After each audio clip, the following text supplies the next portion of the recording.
But what I'm talking about now are fundamental constitutional precepts. And the fact is that this administration's policy actions and its policy initiatives, including the travel ban, have transgressed neither constitutional nor traditional norms and have been amply supported by the law and patiently litigated through the courts to vindication.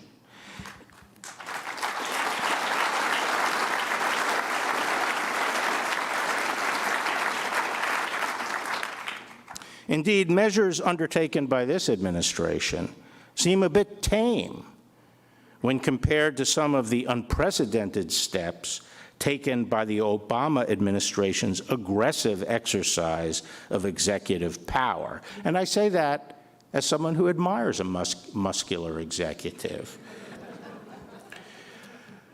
The fact of the matter is that in waging a scorched earth, no-holds-barred war of resistance against this administration, it is the left that is engaged in the systematic shredding of norms and undermining the rule of law.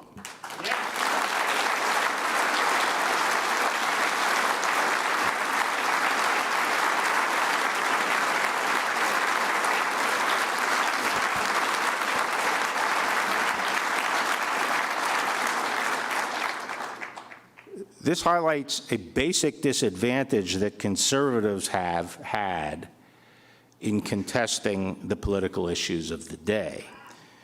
It goes back to the beginning of the Republic. It was adverted to by that old curmudgeonly Federalist, Fisher Ames, in several of his essays during the early Republic, and I paraphrase. In any age, the so-called progressives treat politics as a religion. Their holy mission is to use the coercive power of the state to remake man and society in their own image according to an abstract ideal of perfection. Whatever means they use are therefore justified because, by definition, they are virtuous people pursuing a deific end. They are willing to use any means necessary to gain momentary advantage in achieving their end, regardless of the collateral consequences and the systemic implications. They never ask whether the action they take could be justified as a general rule of conduct equally applicable to all sides. What would we think if the shoe were on the other foot? And yet we hear them irresponsibly tabling proposals to do away with the Electoral College or to pack the courts. Who's shredding constitutional norms?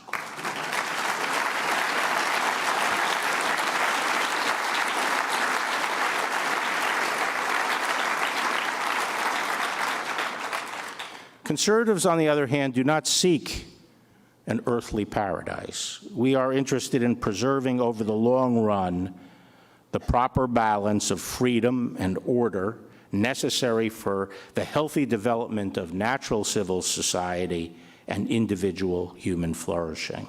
And this means that we naturally test the propriety and wisdom of action under a rule of law standard. The essence of that standard is to ask what the overall impact on society over the long, what will be the impact on society over the long run if the action we are taking or the principle we are applying in a given circumstance was universalized. That is, would it be good for society as a whole over the long run if this was done in all like circumstances? That's what rule of law is about, and that is inherent in the conservative project.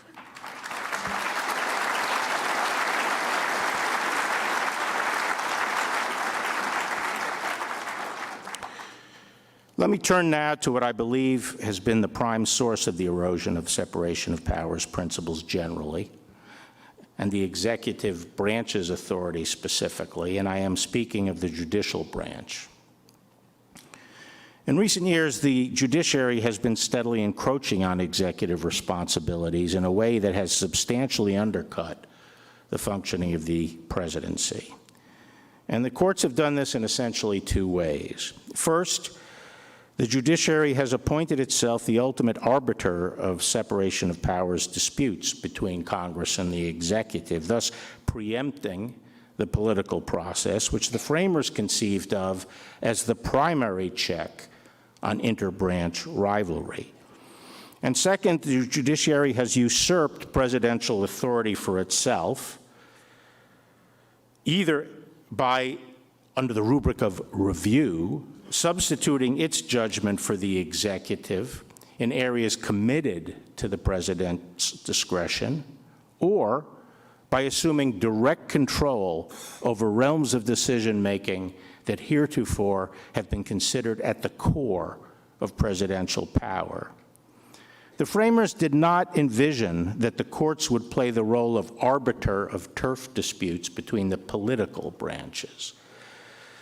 As Madison explained in Federalist 51, the great security against the gradual concentration of the several powers in the same department consists in giving to those who administer each department the necessary constitutional means and personal motives to resist encroachments of the others.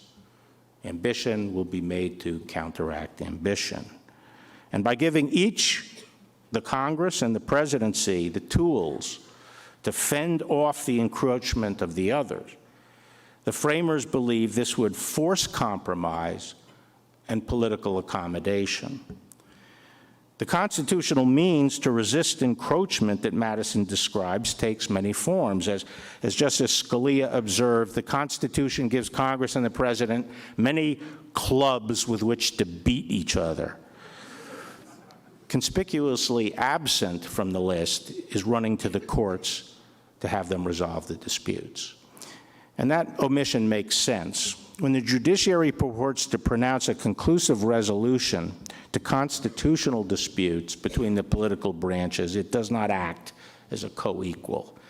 And if the political branches believe the courts will resolve their constitutional disputes, they have no incentive to debate their differences through the democratic process with input and accountability to the people, and they will not even try to make the hard choices necessary to forge a compromise.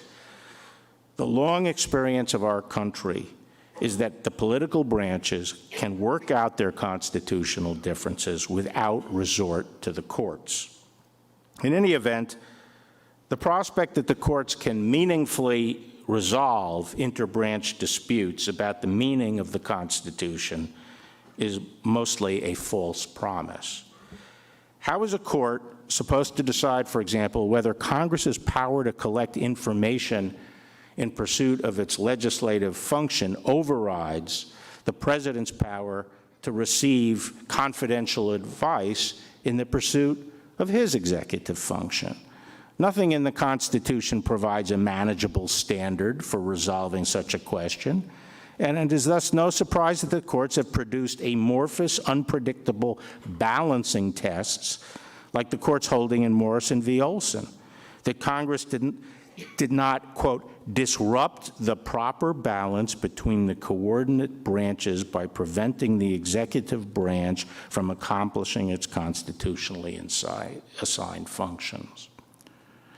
Apart from this, their overzealous role in interbranch disputes, the courts have increasingly engaged directly in the usurpation of presidential decision-making. One way courts have effectively done this is by expanding both the scope and the intensity of judicial review.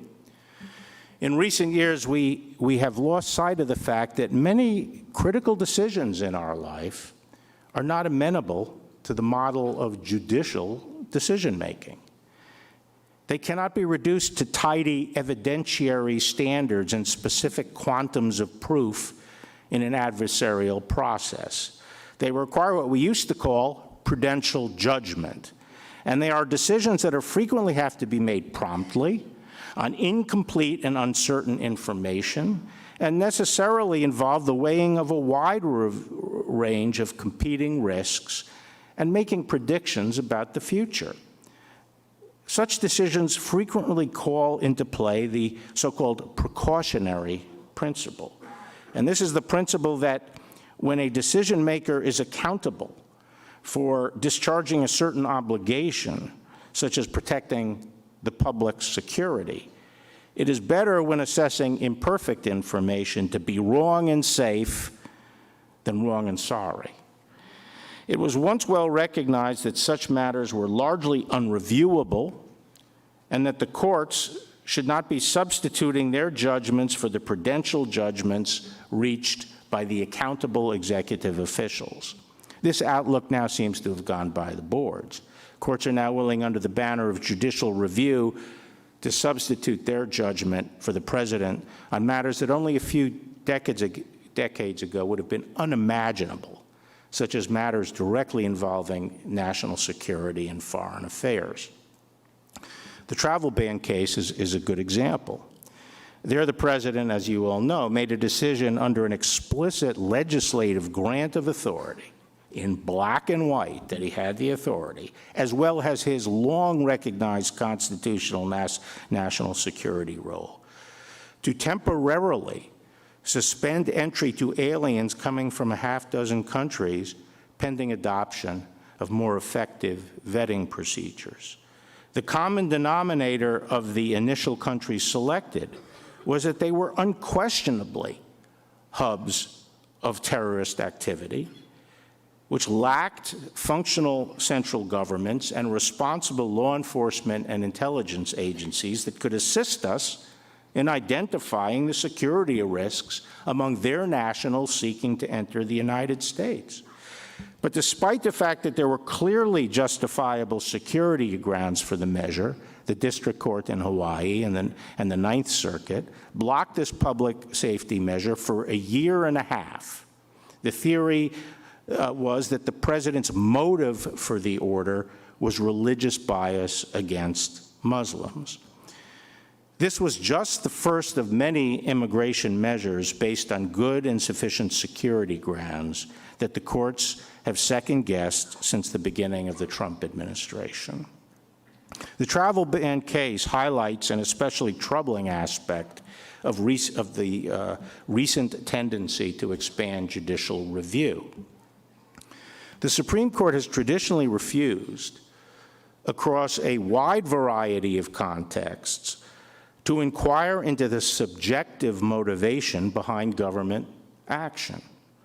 To take the classic example, if a police officer has probable cause to initiate a traffic stop, his subjective motivations are irrelevant. And just last term, the Supreme Court appropriately shut the door to claims that otherwise lawful redistricting can violate the Constitution if the legislators who drew the lines were actually motivated by political partisanship. What is true of police officers and gerrymanderers is equally true of the president and senior executive officials. With very few exceptions, neither the Constitution nor the Administrative Procedures Act or any other relevant statute calls for judicial review of executive motives.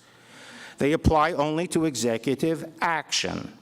Attempts by courts to act like amateur psychiatrists attempting to discern an executive official's real motive, often after ordering invasive discovery into the executive branch's privileged decision-making process, have no more foundation in law than a subpoena to a court to try to determine a judge's real motive in issuing a decision.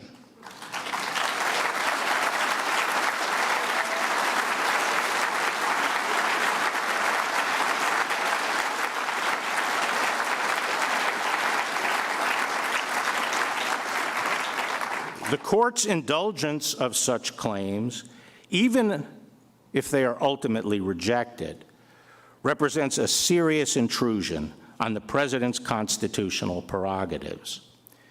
The impact of these judicial intrusions on the executive responsibility have been hugely magnified by another judicial innovation, the nationwide injunction. First used in 1963 and sparingly since then until recently, these court orders enjoin enforcement of a policy not just as to the parties before the court, but nationwide against everybody. Now, since President Trump has taken office, district courts have issued over 40 nationwide injunctions against the government. By comparison, during President Obama's first 2 years, district courts had issued 2 nationwide injunctions, both of which immediately vacated by the Ninth Circuit. It is no exaggeration to say that virtually every major policy of the Trump administration has been subjected to immediate freezing by the lower courts. No other president has been subjected to such sustained efforts to debilitate his agenda. The legal flaws underlying nationwide injunctions are myriad, and just to summarize briefly, they have no foundation in the Article III jurisdiction or traditional equitable powers of the courts. They radically inflate the role of district court judges, allowing any one of well over 600 individuals to single-handedly freeze a policy nationwide, a power that no single appellate judge or justice can accomplish. They foreclose percolation and reasoned debate among lower courts, often requiring the Supreme Court to decide complex and consequential legal issues in an emergency posture with limited briefing. And they enable transparent forum shopping, which saps public confidence in the integrity of the judiciary. And they displace the settled mechanisms of aggregate litigation of genuinely nationwide claims, such as Rule 23 class actions. Now, to my mind, the most blatant and consequential usurpation of executive power in our history was played out during the administration of George W. Bush, when the Supreme Court, in a series of cases, set itself up as the ultimate arbiter and superintendent of military decisions inherent in prosecuting a military conflict, decisions that lie at the very core of the president's discretion as commander-in-chief. This usurpation climaxed with the court's 2008 decision in Boumediene. There, the Supreme Court overturned hundreds of years of American and earlier British law and practice, which had always considered decisions as to whether to detain foreign combatants to be purely military judgments which civilian judges had no power to review. For the first time, the court ruled that foreign persons who have no connection with the United States other than being confronted by our military forces on the battlefield had due process rights and thus have the right to habeas corpus to obtain judicial review of whether the military has sufficient evidentiary basis for holding them as prisoners. In essence, the court has taken the rules that govern our domestic criminal justice process and carry them over and superimpose them on the nation's activities when it is engaged in armed conflict with foreign enemies. This rides roughshod over a fundamental distinction that is integral to the constitutional and integral to the role played by the president in our system. As the preamble suggests, governments are established for two different security reasons: to secure domestic tranquility and to provide for defense against external dangers. And they're two very different realms of government action. In a nutshell, under the Constitution, when the government is using its law enforcement powers domestically to discipline an errant member of the community for a violation of law, then protecting the liberty of the American people requires that we sharply curtail the government's power so that it does not itself threaten the liberties of the American people. And thus the Constitution in this arena deliberately sacrifices efficiency. It invests the accused with rights that essentially create a level playing field between the collective interests of the community and those of the individual. And it dilutes the government's power by dividing it and turning it on itself as a check. And at each stage of the criminal justice process, the judiciary is expressly empowered to serve as a check and neutral arbiter. None of these considerations are applicable when the government is defending the country against armed attacks from foreign adversaries. In this realm, the Constitution is concerned with one thing: preserving the freedom of the political community by destroying the external threat. And here the Constitution is not concerned with handicapping the government to preserve other values. The Constitution does not confer rights on foreign enemies. Rather, the Constitution is designed to maximize the government's efficiency to achieve victory, even at the cost of collateral damage that would be unacceptable in the domestic law enforcement realm. The idea that the judiciary acts as a neutral check on the political branches to protect foreign enemies from our government is insane.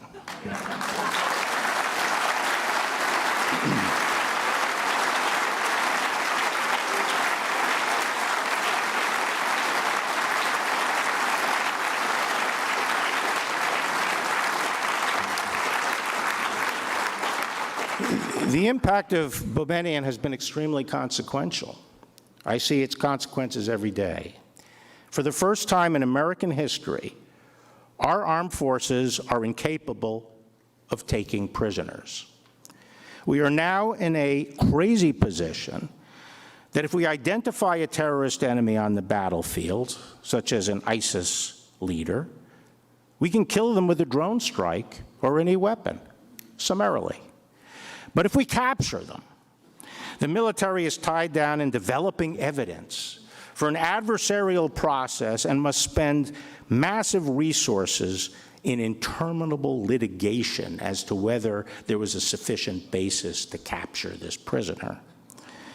The fact that our courts are now willing to invade and muck about in this core area of presidential responsibility illustrates how far the doctrine of separation of powers has been eroded. Now, in this partisan age, we should take special care not to allow the passions of the moment to cause us to permanently disfigure the genius of our constitutional structure. As we look back over the sweep of American history, in my view, it has been the American presidency that has best fulfilled the vision of the founders. It has brought to our republic a dynamism and effectiveness that other democracies plainly lack. And at every critical juncture where the country has faced a great challenge, whether it be our earliest years as a weak, nascent country combating internal rebellions and maneuvering for survival in a world of far stronger nations, or whether it has been during our period of continental expansion with the Louisiana Purchase and the acquisition of Mexican territory that took us all the way across the continent, or whether it be the Civil War, the epic test of this nation, or World War II, the struggle against fascism, or the Cold War and the challenge of communism, and the struggle against racial discrimination, and most recently the fight against Islamist fascism and international terrorism. One would have to say that it has been the American presidency that has stepped to the fore and provided the leadership, consistency, energy, and perseverance that allowed us to surmount these challenges and brought us through to success. In so many areas, it is critical to our nation's future that we restore and preserve in full vigor our founding principles. And not the least of these is the framers' vision of a strong, independent executive chosen by the country as a whole. Thank you very much.